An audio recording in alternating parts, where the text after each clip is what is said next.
Okay guys, welcome to our first lesson for summer session, Algebra 2, fall semester, if I think I got that right.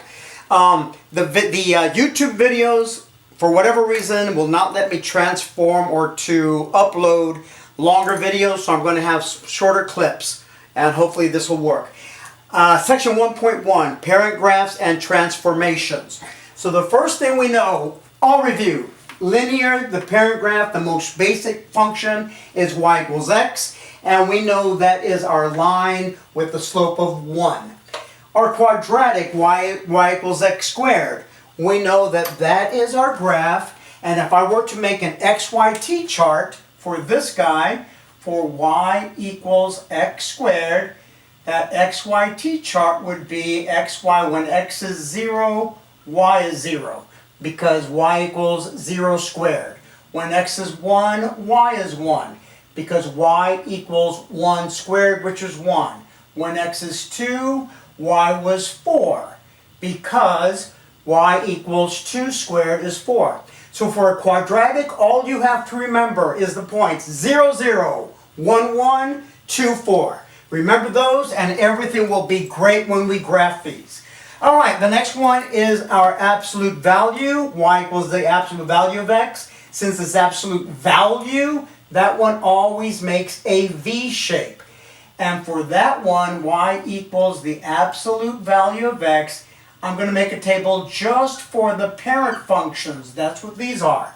When x is 0, y is 0. When x is 1, y is 1. When x is 2, y is 2. And remember, the absolute value of a negative 1 isn't negative 1, it's 1. The absolute value of 1 isn't the negative 1, it's 1. So that's why we have this V shape. Okay, so now then, for our transformations, how we're going to move our parent graphs. Our general parent function, and I'm not going to write all this down sometimes, maybe I'm going to say it, and if you need to hear it again, you can rewind the tape and pause it. But our general parent function, for all functions we'll ever see, for every math class, is y equals a times, let's say, x minus h squared plus k. That's for a quadratic. And the reason we know that's quadratic is because it's that squared. For an absolute value, we know that that is going to be y equals a times the absolute value of x minus h plus k. We know it's absolute value because we have it in our absolute value symbol. Our a is just like our slope when it's linear. And let me erase this for now. And let me put my linear up here. And that linear is going to be y equals ax plus k. Okay? Now, where these means a is going to be a multiplier.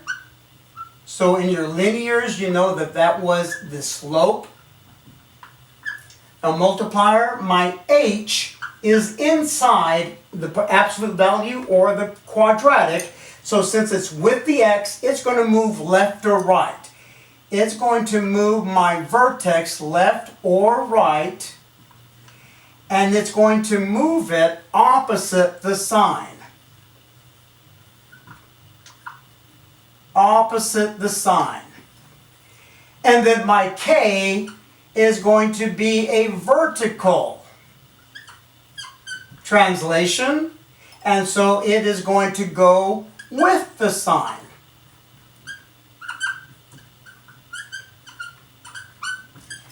So h inside, it's going to make it move left or right, opposite the sign.